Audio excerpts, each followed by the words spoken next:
Now look around, this is what they call greatness. Yeah, now start it up. Push it to the limit, I can never get enough. Yeah, now start it up. If you wanna see the future, then take a look at us. Yeah, 2020 is a very amazing year, starting out with honestly some of the better announcements to come out over the past 20 years of gaming. So yeah, some of those games like that I am planning on getting, and there are a lot of them, but basically just like most things in life, I can't get everything. However, there are a few games that I do have my eye on. So please stay tuned and please take a look at my top 20 games of 2020 that I plan on getting. So yeah, without further ado, here we go.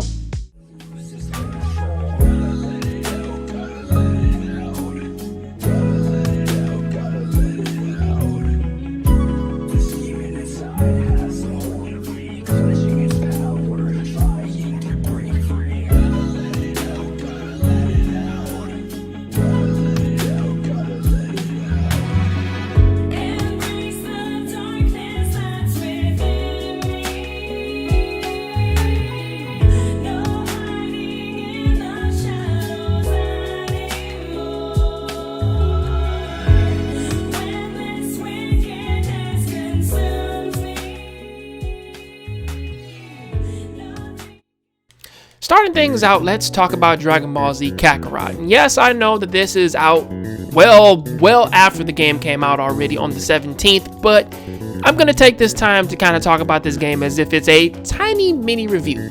And it's something about this game that I really like is the fact that the combat system, even though it's very simplistic in nature, it actually really works like in this game's favor. And not only that, but the leveling system, how you level up moves, your assists, or the other characters who can join you with your fights and everything, because this is very strict to the Dragon Ball Z story. So it works really well in terms of the assists, the abilities you get, even the transformations and building up your characters. And that isn't even like scratching the tip of the iceberg in terms of the side quests, the story, in terms of them adding in little bits and pieces here to kind of elevate the story upon things in which that we already knew, but adding context to them that actually makes it feel really nice. It even does a wonderful callback to the original Dragon Ball, where you see a bunch of characters such as Nam, Tien, even Launch shows up in this game.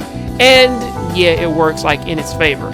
So yeah, for those of you out there who are kind of iffy on this game, I say check it out because it actually really is good. But until then, let's move on to our next game and see what they're all about.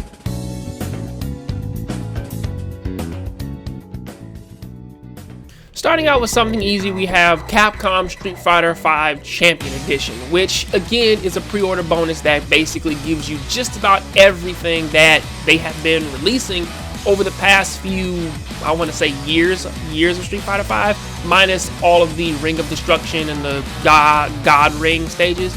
And with that, you come with an overhaul combat system. You get all of the characters, you get all of the costumes, most of the stages, which I've kind of already said. And on top of that too, you also get second V skills, which again, some of them seem really amazing. Other ones feel kind of broken. A lot of them really show a lot like with the character personalities. All in all, it's a wonderful, like, I want to say, like, I'm sorry to basically what they have been doing with Street Fighter over the past few years, but then again, this is Capcom, not SNK. They did their best, and most likely they're doing really good. I mean, hey, look at all these modes. But yeah, that's where I'm leaving this at.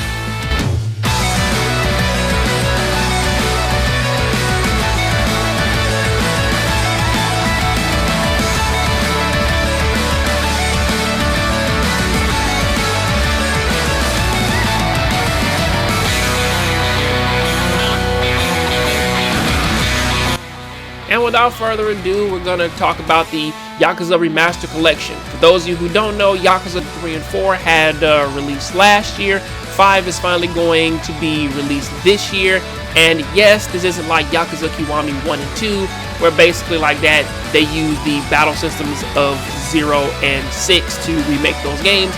These are just full-on, like, high definition, like, remasters of 3, 4, and 5. and I'm planning on getting the full set. So yeah, stay tuned for that so that we can walk a mile and kind of revisit these wonderful stories. So yeah.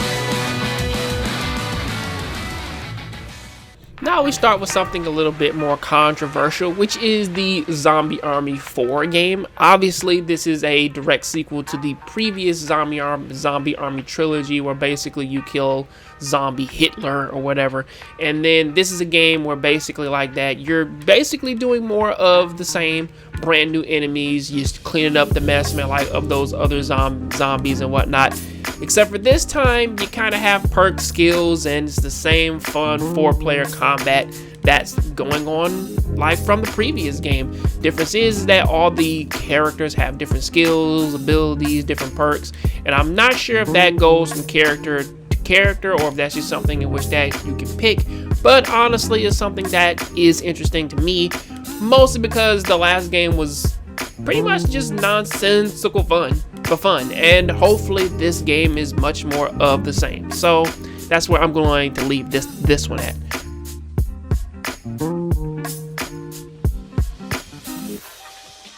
I know that this isn't going to be one of the greatest things to ever come from my mouth, but honestly, I'm really liking Persona 5 Royal. Not necessarily because of the simple fact that it's more Persona 5. That is a bonus. But the crazy thing is that I actually like it because, again, it's actually one of the few games that I've seen to start out in one genre and actually jump into another genre and still look interesting.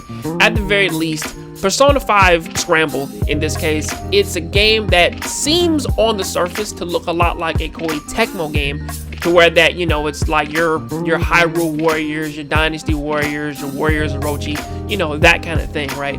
But there's something extra to it. Like, it keeps the same, like, love and care from the RPG game, but also taking that and putting it into a different format, which something that I do like, okay, you still have the all-out attacks, you still have the crazy story, you still have the traversal like of the land and everything. It's really interesting, and honestly, I'm really excited to see what they're going to do with it, like when it actually comes out in February. So yeah, I see you guys when this game comes out. Yeah, let's move on to the next game.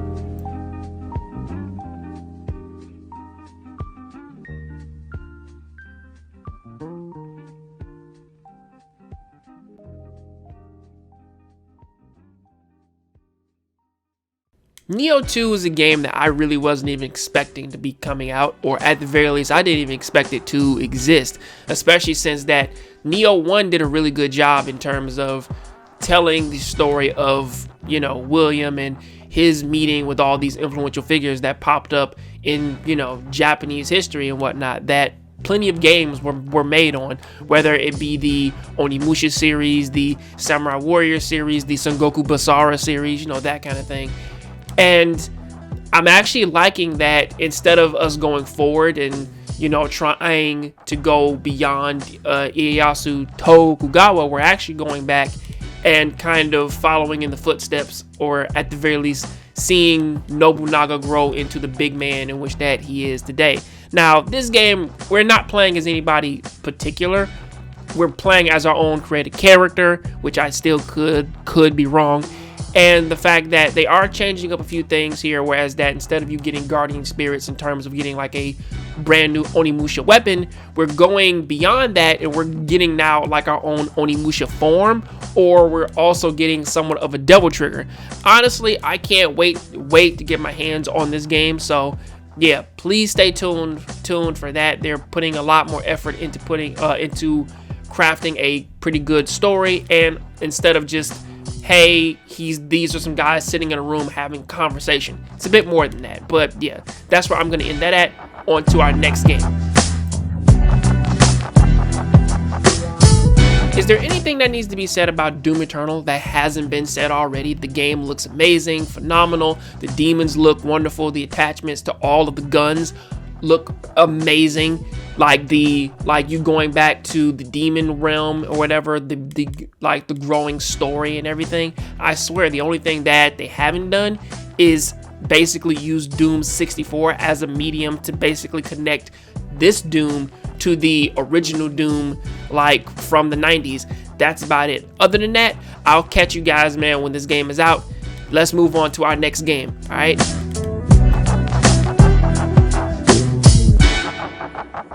Persona 5 Royal is in the same boat as Persona 3 Fest and Persona 4 Golden, where that everything about it is a welcome addition to the original Persona 5 story, where that not only are you getting brand new characters or a brand new party member, not only are you getting way more story, not only are you getting extra areas to explore, more personas, way more ways, man, to interact with some of the characters in the game.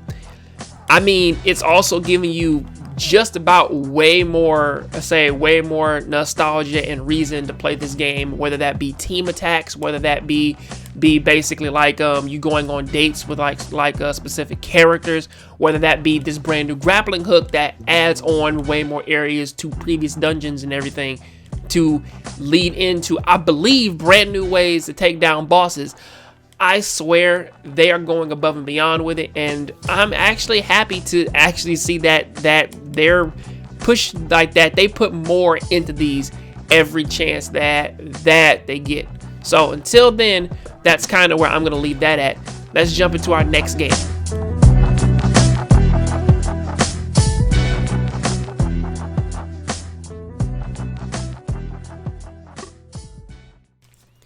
It goes without saying that I'm a huge Resident Evil fan, and Resident Evil 3 Remake is no exception to that. Whereas that I'm loving everything that they're doing with the brand new Jill, Nemesis, the UBCS members.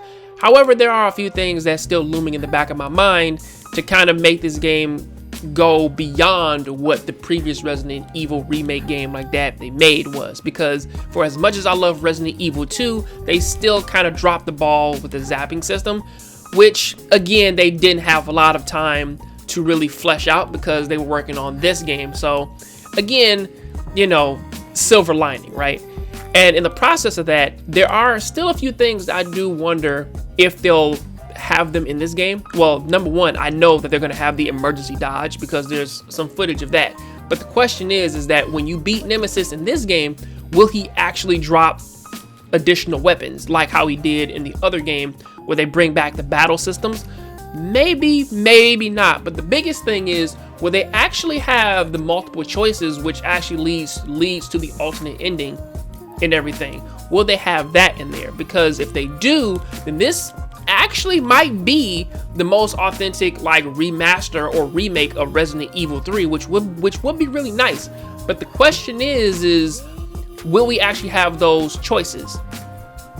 That's the question. But I'm gonna leave that alone for now. Let's move on to our next game.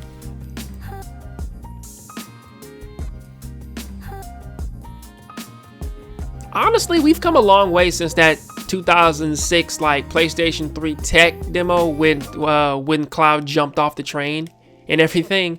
But honestly, I'm not gonna give this game too many praises. All I can say really is that it's actually nice to see that Final Fantasy VII Remake is actually a thing, so that, you know, that they can finally move on to other Final Fantasy titles. But I will praise them here in saying like that I do like the fact that they added in a lot more story, a lot more nuance between the characters. And I don't necessarily know when this story is possibly going to end, especially since that this is supposed to be an episodic adventure. But hopefully this does end with the Temple of the Ancient story and not necessarily ending when they leave Midgar. But here's hoping, at the very least. I'll see you guys with the next game.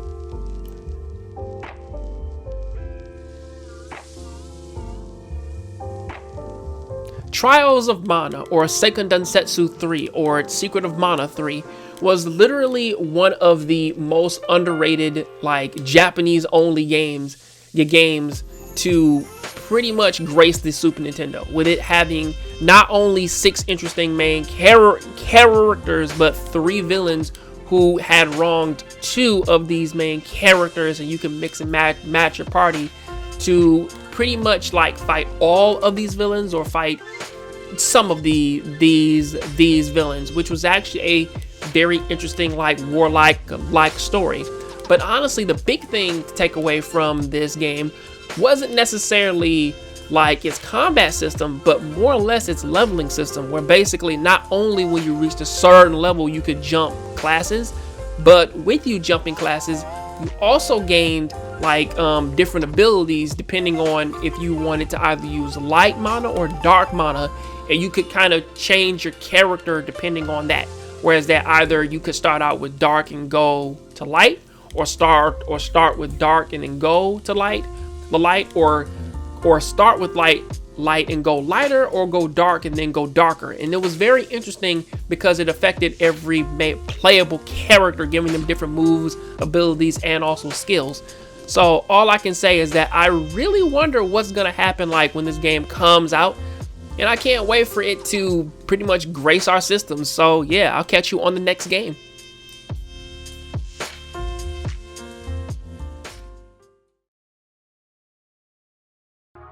Last of Us 2 is going to be the main game in May.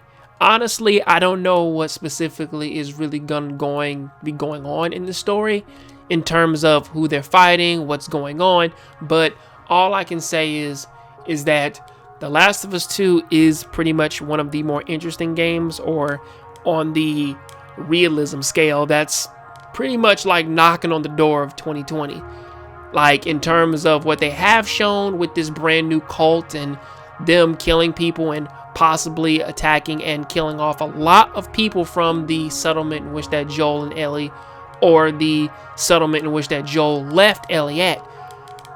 You know, we can only tell like what's gonna happen like when this story starts to rolling. But as far as I can say is May is gonna be looking strong. So let's jump into like the games that we're not too sure of that are gonna be getting released.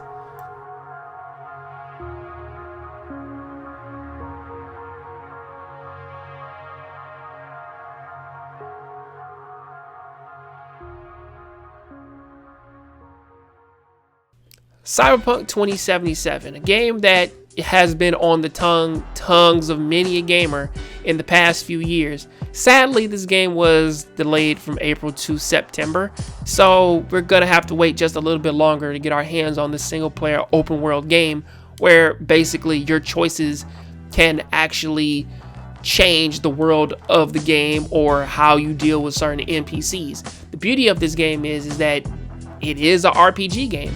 You do have classes and strength, and honestly, you can pretty much choose to make your character any way you want, and you're not locked into any type of, I want to say, class structure. Which, again, let's be real, not a lot of games have been doing that as of late.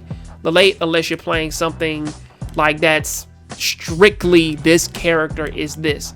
Unless you're playing like, I don't know, Fallout New Vegas or something. But other than that, this game, it does look really good. But on the flip side of that though, in order for us to kind of see like the full capabilities of this game, guess we're gonna have to wait till September.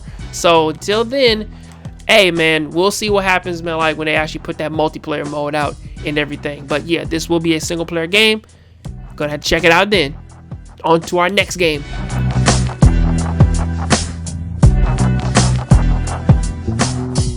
Tales of Arise, another very interesting game that sadly I don't know the release date of, but I do know that it is supposed to come out in 2020. I did have a tiny like reaction to the trailer when this came out, and honestly it changed my tune on this game instantly, from it being somewhat of, yeah, like it's a Tales game, it's the same ever, until I saw the combat system, until I saw like the cinematics and the cinematography and how they presented this Tales game very differently from all of the other ones like that have been coming out so far. And it's something that really does make this one seem to stand out and kind of show that Bandai is actually somewhat growing as they continue to make these games, and they have a welcome fan here. So yeah, stay tuned for Tales of Arise coming out sometime this year. and hopefully it doesn't get delayed till 2021.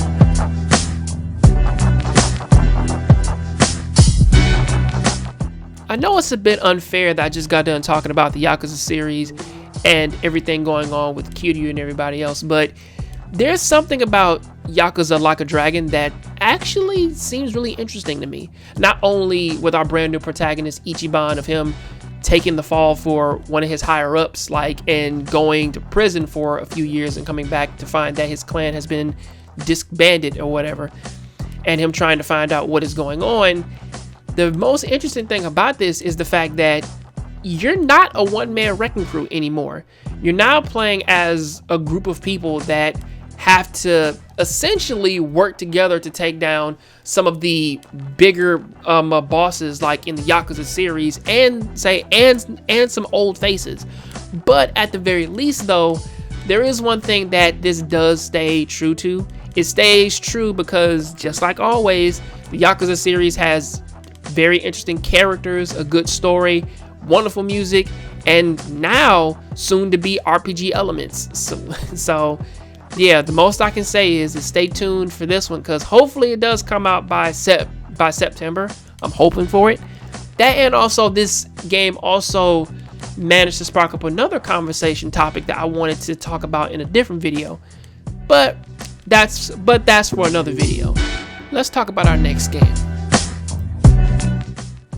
I know that Grand Blue Fantasy Relink is supposed to be one of the better RPG games to come out for a long time, and it's high on my radar. And yes, I know that Grand Blue Fantasy Versus is actually supposed to be on my radar because, of course, fighting game, Grand Blue Fantasy, very interesting combat, which again, I do praise. But Grand Blue Fantasy Relink is a bit higher for a few reasons, and it's not only because it's a really good RPG game. It's not because of the simple fact that every character has their own growth potential. It's not even the fact that pretty much that you can level them up very differently from one another. It's basically the simple fact that you can play this game online with friends, and the fact that it is somewhat of an action game. So yeah, you ever wanted to play Devil May Cry with your friends or Bayonetta? Well, yeah, you can, and it's something that's a little bit better than playing that somewhat online that kind of played Devil May Cry 5 and Resident Evil 6. Yeah, this is like a always online. You're playing with your friends. You can explore the world as any one of these characters and build them up to your liking. So yeah, that's kind of why I'm liking it. Now, sadly, I'm not 100% sure on the release date of this, but again, this is a game that I am looking forward to and that I really, really, really want to get my hands on. So yeah, when it does come out, yeah, please believe that you will see footage of this on my channel. So yeah, without further ado, Grand Blue Fantasy Relink, I can't wait to see you. So yeah, these are the games that I feel that actually deserve a lot of my attention. Now, this list can actually grow or get smaller as the year goes on, but for right now, yeah, these are some of the games that I'm actually looking forward to playing. So yeah, without further ado though, please tell me which games you think on this list that I'm right about, wrong about, some games that you have your eye on. Please let me know, and I'll catch you guys on the next Jongravesshow. So yeah, thanks for the support, and I'll catch you guys next time. All right, later.